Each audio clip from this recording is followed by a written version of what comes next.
Всем привет, это канал Loud Sound. У нас сегодня обзор очень крутого процессора от JL Audio, который называется TWK88.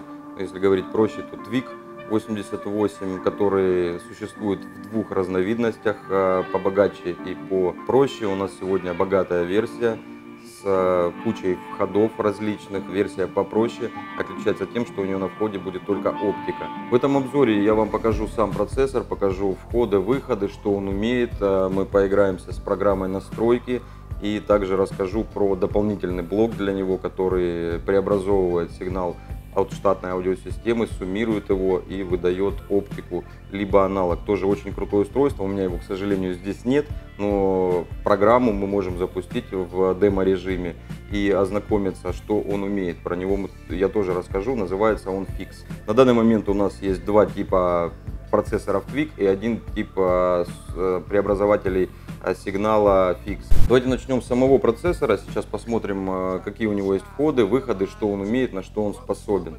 По левому борту здесь находится оптический вход и коаксиальный цифровой вход, а также 8 аналоговых входов. То есть мы можем подать сигнал как по оптике, так и по аналоговым входам, которых у нас целых 8 штук. И самый прикол заключается в том, что мы можем задействовать и то, и другое.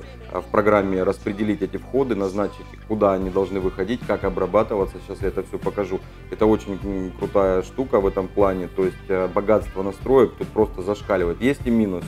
Первый недостаток мы видим здесь же с левого борта. Ну, на первый взгляд это недостаток. У него отсутствуют высокоуровневые входы. То есть мы не можем, проще говоря, зацепиться к динамикам штатным автомобиля, как мы можем сделать это практически в любом сейчас процессоре, там, том же Audi Ambit 10. Здесь у нас такой штуки нет. JL сделали отдельный преобразователь сигнала с высокого уровня в оптику и в аналоговый сигнал. И назвали его Fix. Что делает этот Fix, я вам покажу более подробно в программе.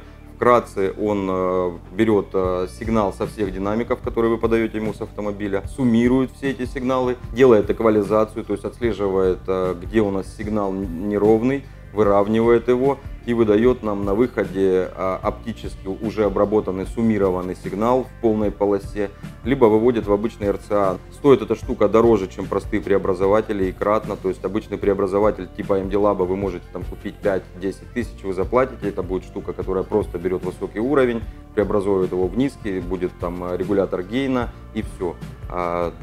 Они же сделали устройство, которое в принципе само по себе тоже является процессором, но именно обработки только входного сигнала. Вернемся к TWIC. Дальше по левому борту у нас есть USB-порт для подключения к компьютеру для настройки и вот эта вот штучка JL ID порт. Сразу у меня вызвало вопрос, что это такое. Оказалось, это ремонт. Я ожидал увидеть какую-то красивую панельку с крутилкой, с подсветкой, с красивым экраном, как на том же Audi, например. Увидел вот это. Я увидел вот это вот RUX на JL Audio. И первое, что мне пришло в голову, какого хера? Как они, ну, что это такое? Это регулятор громкости или баса, или как пресеты на нем переключать? Оказалось, это очень крутая штука. Я вам сейчас на практике покажу, как она работает. Сейчас все гонятся за красивыми панельками, за лампочками. Но упростить управление процессором вот до 2 крутилок и кнопки — это просто супер. Вернемся к нему позже. С правой стороны процессора находятся 8 аналоговых RCA выходов. Это уже обработанный сигнал на усилитель. То есть вы можете полноценно разрулить с этого процессора 4-полосную аудиосистему. У нас есть выход для твитеров, для среднечастотников, для мидбасов и для сабвуфера. Также мы еще видим такую крутую штуку, как оптический выход. Для чего он нужен? Я думаю, применений будет много. Можно, например, поставить этот процессор в разрыв штатной аудиосистемы, где по оптике идет на штатный усилитель сигнал.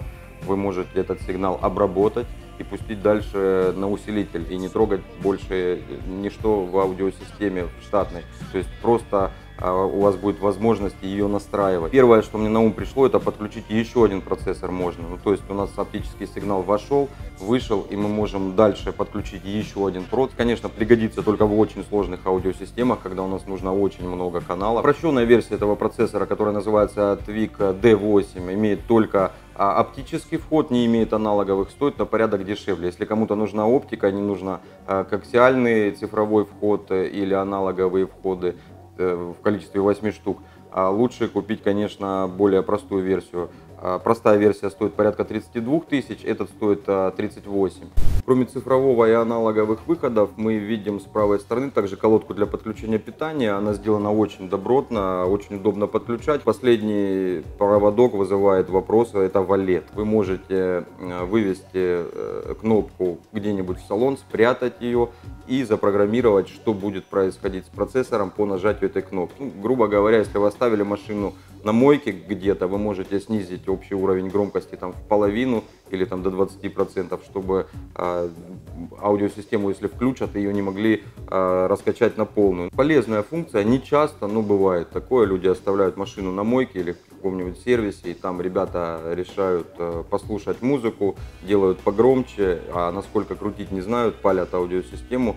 Бывали и такие случаи. Бывали случаи, когда даже на машине поехали кататься и разбили. Вот у нас в Ростове недавно Porsche, была такая история страшная. Человек оставил в официальном сервисе Carrera, очень свежую, очень дорогую. Парень, сотрудник автосервиса, взял, решил на ней прокатиться и разбил ее об машину другого сотрудника, который выезжал с соседнего дилерского центра, ехал домой. Так вот, если даже с такими дорогими машинами такие вещи случаются, вы понимаете, что захотеть послушать крутую музычку сотрудники какого-нибудь автосервиса нет, да захотят. Сверху процессора находится два индикатора состояния, расшифровка которых находится чуть выше. Они показывают, есть ли сигнал, в каком состоянии сейчас находится процессор, это все подписано. И чуть ниже такая кнопочка, это переключение предустановок. Их же можно переключать вот с этого мега ремоута, который я покажу вам, как настраивается позже. Давайте перейдем к программе. Собственно, программа заслуживает отдельного внимания. Я уже кучу процессоров перенастраивал, и один лучше другого, хуже другого в каких-то моментах. Но вот этот процессор вызвал такое в очередной раз уважение к компании GL Audio. Во-первых, программу вы можете скачать сами с официального сайта, и она будет работать без процессора. У нее есть режим демо. Программа называется Tune, причем без E, просто TUN. Прослеживается такая красная нить в названиях. Они сделали название все из трех букв. ТВК, не Твик назвали там, а именно TWK, Fix. И программа для настройки всех этих устройств называется Tune. Со стилем подходят люди даже к названиям. Мы видим окно, в котором он нам показывает подключенное наше устройство, и ниже устройства возможные еще для подключения с приставочкой такой Simulation Mode.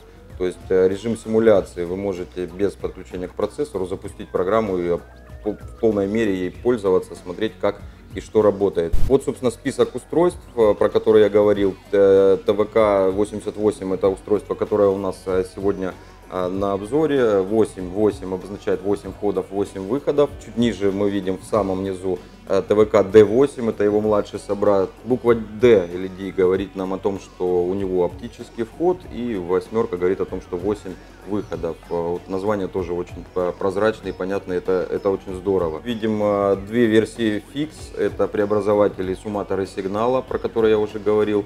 8282 говорит нам о том, что у него 8 входов по высокому уровню и 2 выхода. Но на самом деле выхода у него не 2, у него 2 аналоговых выхода плюс 1 цифровой. А вот его версия, которая, как мне сказали в компании Чернов Аудио, вряд ли появится в России, или если появится, то не скоро. У нее 8 также входов по высокому уровню и 6 выходов, ну аналоговых только, а цифра, оптика отсутствует. Запускаем режим симуляции и видим полностью рабочую программу. И даже она вот нам показывает псевдо уровня сигналов. Давайте начнем с вот этих вот страшных графиков, которые многим непонятны. Это входные сигналы. Синяя это у нас сабвуфер. И вот ниже мы видим здесь подписано 7-8 каналы, input 7 sub, input 8 sub. То есть вы со штатной аудиосистемы взяли по высокому уровню сигнал сабвуфера, и он его здесь определяет, сразу меряет его ЧХ, показывает, где он горбит, где он падает. По аналогии с синей диаграммой, зеленая, красная, фиолетовая — это другие каналы автомобиля, то есть твитеры, мидбасы, серединки, на которых возможно заведомо нет всех частот.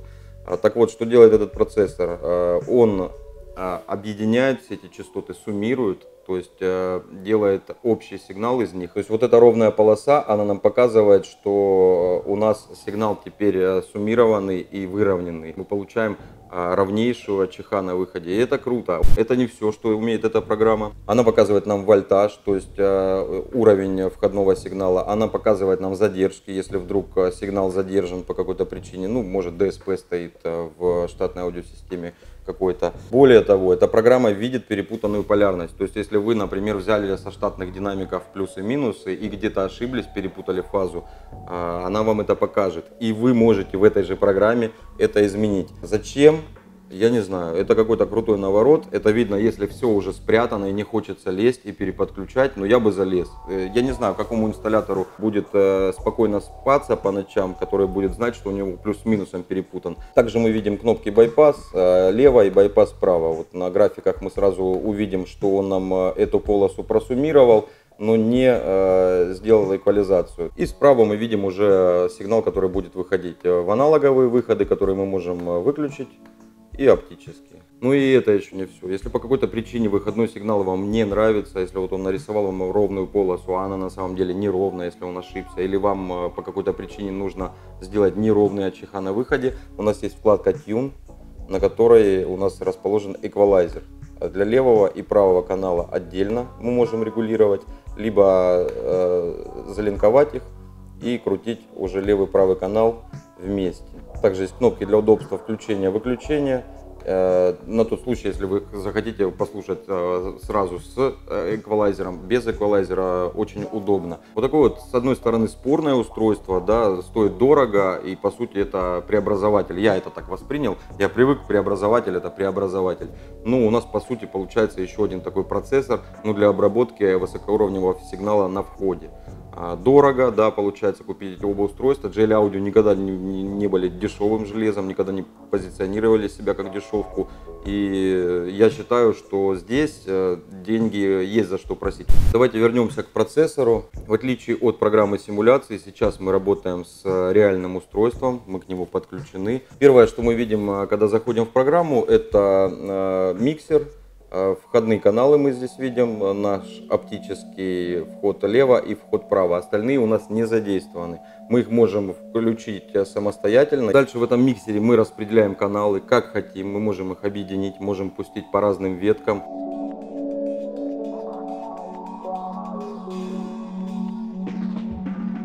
Какие динамики у нас будут на выходе, у нас подписаны здесь. И вы можете самостоятельно их изменить. И это супер функция, потому что если для SQ-шников это не всегда полезно, а когда мы делаем эстрадку, у нас очень часто стоят динамики одинаковые, но разного названия. Ну, грубо говоря, мидбас может стоять какой-нибудь альфард, например, мы можем подписать мидбас альфард. У нас работает копи-пейст, кстати, и даже работает отменить и повторить. То есть это очень крутая штука, она работает как по клавиатурным Ctrl-Z, Ctrl-Y, так и вот здесь сверху у нас есть стрелочка «Вернуть», стрелочка «Повторить». Вот этого я, может, где-то пропустил, но я раньше этого на процессорах не видел, это очень крутая штука. Если вы где-то ошиблись или ошибались какое-то время, вы можете откатиться назад. Так вот, мы называем каналы дальше, как нам удобно, и в дальнейшем при настройке мы не будем париться с тем, что у нас где. Что происходит у нас вот здесь, я до конца не разобрался и даже не хочется этим заниматься. Казалось бы, это просто уровни, но уровни мы можем выставить вот здесь.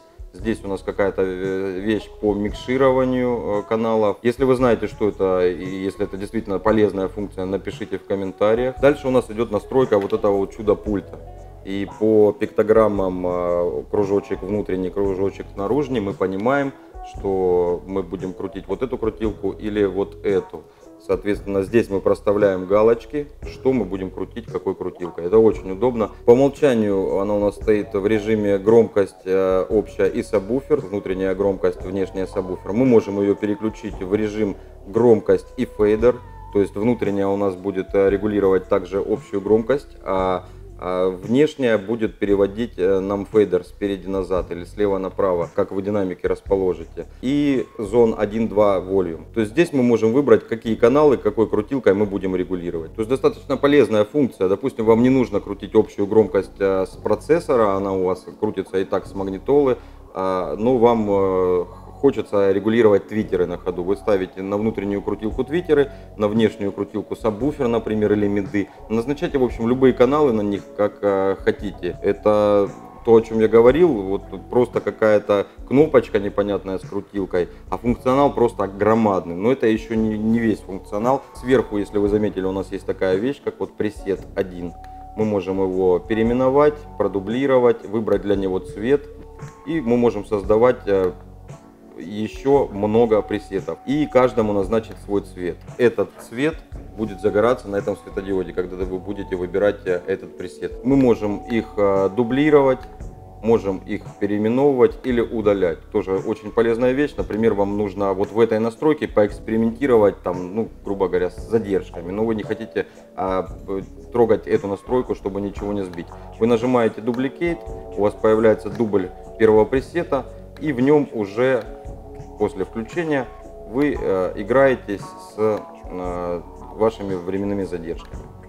Справа вверху мы видим вот этот валет, о котором я уже говорил. Что будет происходить по нажатию этой кнопки? Мы можем нажать на валет, и мы видим здесь настройки. Мы можем отключить все каналы, видите, они по умолчанию все выключены, то есть будет полная тишина. Мы можем задублировать его с какой-то предустановки и ее немножко подправить. Например, просто снизить уровни громкости или отключить какие-либо динамики, сабвуферы или там миды. Также обратите внимание, что когда мы запускаем новый проект, то есть заходим только в настройку процессора, у нас есть риск, что начнется сразу сигнал, и если вы на магнитоле уровень громкости забыли убрать, возможно, вы спалите динамики, они еще не настроены. Процессор запускается всегда в режиме всех выключенных каналов. Здесь видно, что люди думали не только о том, как это будет функционировать, но и о том, как это будут использовать на практике. И переходим, собственно, к настройке. Я бы сказал, что это сложная часть, но сложная она будет, когда вы будете реально настраивать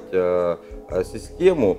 А чтобы в ней разобраться, на самом деле здесь очень все интуитивно понятно, очень круто сделано, но вот есть небольшие неудобства. Сейчас я их покажу, с них, собственно, и начну. Это кроссовер.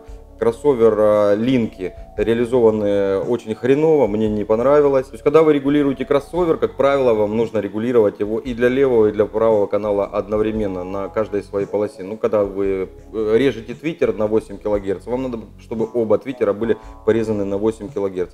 Здесь у нас по умолчанию кроссоверы левых правых каналов всех разъединены. Для того, чтобы изменить срез, допустим, на твиттеры, мы должны залинковать вот эти два канала и их уже крутить. После того, как мы их настроим, мы переходим к настройке среднечастотника. И вот здесь, если мы их залинкуем, мы будем просто крутить вместе с твиттером. То есть, с одной стороны, удобная штука, мы можем линковать какие-то каналы и крутить их одновременно. Но с другой стороны, когда вам надо будет подводить кроссовер то на миде, то потом на серединке, там добавить, там убавить, вам придется каждый раз перед настройкой отмечать вот эти две галочки. Возможно, я не разобрался в интерфейсе, я это признаю. Я посмотрел, тут поискал, вот есть кнопка «Выделить все», и я тогда буду менять сразу все параметры, либо вот выделять по два. Если мы будем крутить только один какой-то канал, ее второй канал, правый либо левый, он будет стоять на месте. И вот здесь у вас будет тоже неудобство. Вы начнете крутить, увидите, что второй не крутится, вам его надо залинковать.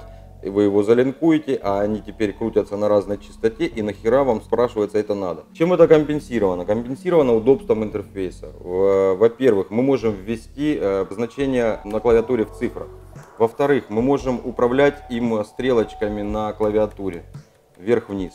И в-третьих, мы можем делать это на мыши, колесиком мыши. Это относится и к кроссоверу, и к временным задержкам, и к эквалайзеру. Очень удобно. Есть даже вот эти стрелочки неудобные, и даже ими можно менять частоты.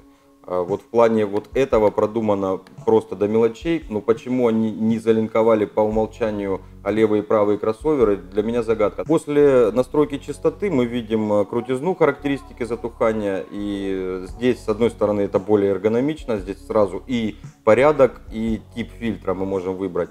С другой стороны, не очень это интуитивно понятно и наглядно. Если вы обратили внимание, у нас не визуализированы срезы. На любом другом процессоре практически срезы визуализированы. Здесь, чтобы нам посмотреть, как это у нас выглядит, мы должны нажать вот на эту кнопочку Crossovers. И тогда видим вот такую картину. Здесь мы можем выключать полосы, включать полосы. Но для чего это нужно, я не знаю. Это просто картинка. Таскать здесь вверх-вниз или менять срез или крутизну, как это можно делать на практически любом процессоре, нельзя. Вот по кроссоверу, мне кажется, в этом процессоре самая большая недоработка, но в плане удобства. То есть он функциональный, он легко настраивается в плане задачи параметров, но визуализировали его кривовато, и вот эта вещь с линками, она портит впечатление от этого крутого процессора. Но я думаю, они будут ПО дорабатывать. С задержками у нас все совсем наоборот, они очень круто сделаны. Мы здесь можем задать дистанцию, и он нам выставляет задержку в миллисекундах самостоятельно. И ее мы можем довести еще вручную. Вот у нас здесь есть additional delay. Давайте поставим, у нас сабвуфер будет в 150 сантиметрах от нас. И для примера возьмем среднечастотники. Предположим, что они к нам ближе всех, и самый ближний к нам будем считать его 0 сантиметров, а дальний от нас, ну, скажем, 50 сантиметров. Вот смотрим, что он нам выставил. Дальше проставляем расстояние до других динамиков и смотрим, что он нам изменит. И вот у нас задержки уже все выставлены автоматом. И дальше мы вот здесь в Additional Delay также мышкой, колесиком мышки или на клавиатуре стрелочками, или руками, вводя просто цифры, добавляем в миллисекундах задержку на тот или иной динамик. Это одна из самых лучших визуализаций, которые я видел, и помощников. То есть я всегда в процессорах парился. Во-первых, в каких-то сантиметрах, в каких-то миллисекунды. И проблема вся в том, что есть процессоры, которые в миллисекундах не задерживают динамик, а делают опережение. И вот в этом большая иногда возникает проблема у неопытных инсталляторов, настройщиков. У меня это всегда было, я на слух слышу, что неправильно, начинаю крутить на слух и вижу обратную картину. И только тогда понимаю, что это я не задерживал динамик, а делал его опережение. Вот в сантиметрах все еще печальнее. Правильно настроить в сантиметрах у вас не получится. Хотя многие инсталляторы до сих пор так и делают. Они линейкой вымеряют от слушателя до динамика и спокойно заносят эти сантиметры в процессор и думают, что у них все правильно. Но это в корне не так. Доводить всегда нужно на слух. Дальше у нас идет полярность, плюс-минус. Можем менять как все сразу. Тоже у нас есть вот эти вот линки. Так и по одной, по две можем менять разные динамики относительно друг друга. Удобно, но немного бесполезно. Почти никогда не пригождается регулировка фаз. Может быть, на сабвуфер иногда надо развернуть резко. Но по сути в противофазе динамики правильно играть не будут. Если, конечно, вы слышите, что вроде бы как что-то не так, можете здесь попереключать, и противофазу вы тогда, конечно же, услышите. Дальше у нас level, уровень громкости. Можем также все динамики одновременно поднимать. Можем поднимать левый, правый вместе. Это просто гейн. Обозвать динамики вот здесь мы уже не можем, как мы их назвали в вкладке Setup. Вот здесь так они называться и будут. Мы называем входа и выхода по отдельности. Как мы здесь их обзовем, так они будут там и называться. Это очень удобно и достаточно понятно. Переходим к эквалайзеру. В эквалайзере есть как плюсы, так и минусы. Плюсы — это отличная визуализация, очень гибкая настройка каждой полосы и всякие прикольные фишки, которые я сейчас вам покажу. Ну и сразу возникает вопрос, почему нельзя было сделать кроссовер вот так же наглядно, красиво, как эквалайзер. Он достаточно круто здесь реализован. А минус один, наверное, это то, что мало полос. Ну, я думаю, хватит, учитывая, как они настраиваются. Сейчас я покажу. Но всего 10 полос у нас на эквалайзере, и это не есть хорошо. Так гибко мы его не сможем настроить, как тот же Beat 10, Beat One. Причем JL Audio считали. На коробке они написали 80-полосный эквалайзер. И я тут сразу подумал, что я сейчас увижу самый лучший в своей жизни эквалайзер. Но оказалось, что это 8 каналов по 10 полос на каждом. Не очень честная надпись, но ее компенсирует визуализация эквалайзера и гибкость настройки этих полос, а также вот прикольная фишка, когда мы можем несколько полос выбранных таскать как угодно и куда угодно. Сейчас я вам это покажу. Мы можем взять нужную нам полосу и, удерживая Ctrl, выбрать другую. Или вот такую другую, или вот такую другую. И потом делать с ними вот такие вот страшные вещи. Что хочешь, как хочешь, куда хочешь. Это очень круто. Здесь же у нас есть кнопочки, вспомогалки.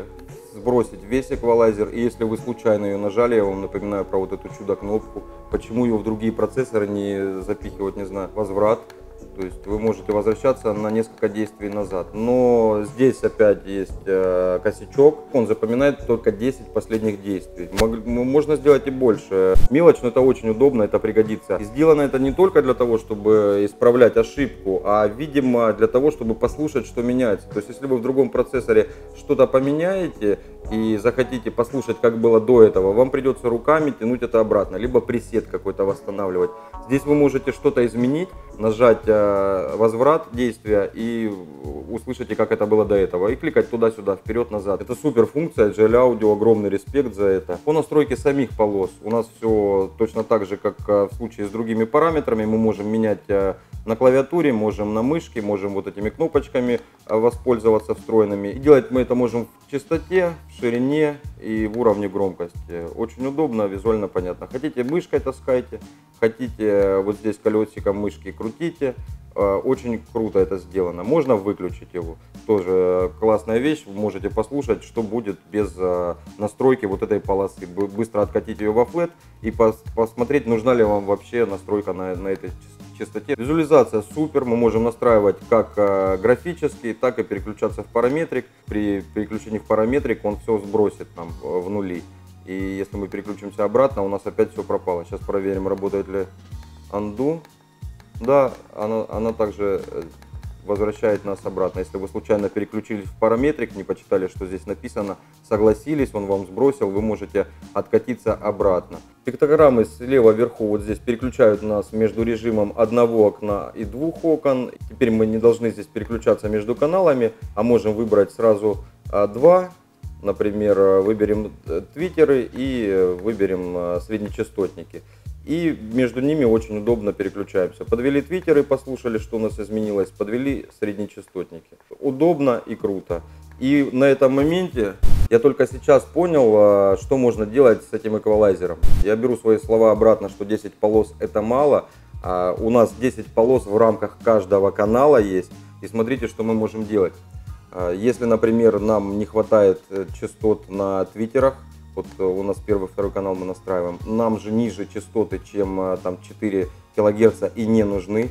Мы можем сделать вот такую вот вещь страшную, подвести нужные нам ползунки ближе к высокочастотному диапазону, и в рамках его уже у нас будет очень гибкий эквалайзер. Менять здесь только ширину, чтобы было еще гибче. И, собственно, я уверен, что в большинстве инсталляций такого эквалайзера будет, в принципе, достаточно. Если нам нужно подстроить руками частоту, которую мы регулируем, вот у нас есть выбор 12 килогерц, допустим, я могу здесь поставить 12200, например, и регулировать уже ее. Действительно, эквалайзер очень мощный, хоть всего 10 полос, но вы можете творить с ним вещи. Выводы.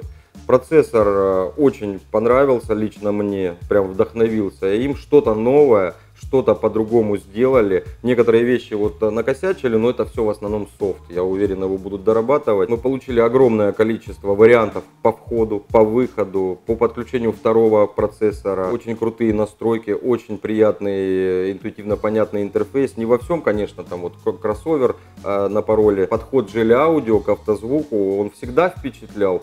Но вот они за что не берутся, они делают все на достаточно высоком уровне и что-то свое привносят. По начинке я его не вскрывал, умничать не буду, я не очень силен в технической части всех этих вещей, я больше юзер этого всего.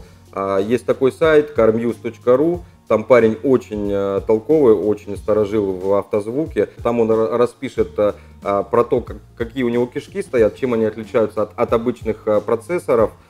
И почему он должен звучать лучше из-за этого. Я не буду вам утверждать, что он звучит лучше. Для этого нужно снять один процессор с системы, поставить другой, настроить. Это такие сложные эксперименты. Но в теории на этом сайте вы сможете почитать, что у него стоит внутри. Надеюсь, обзор вам понравился. Он получился тяжелый, долгий, сложный. Его очень мало людей посмотрит, я себе отдаю в этом отчет. Еще меньше досмотрит до конца. Но кто-то должен это делать. Если вам понравилось, если вы хотите еще такие обзоры, вы знаете, что вам делать. Всем пока, живите громко.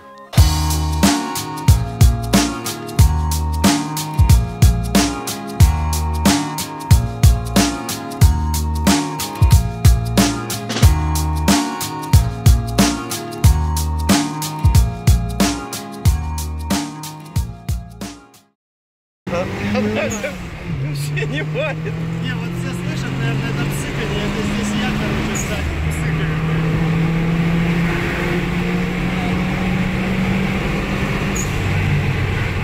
О, дренажку везу.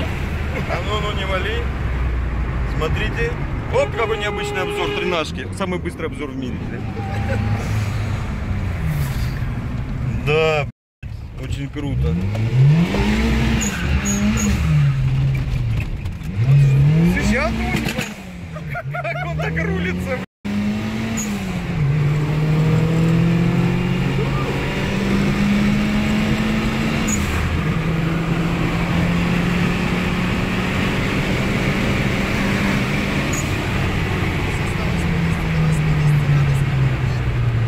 Не-не, я даже не напрягаюсь.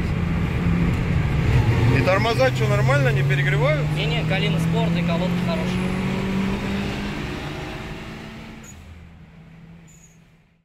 На видео, селфи, фото не помещается, короче. Вот это Казань, видите? Как Казань встречает. А это Loud Sound новый магазин, а это дренажка.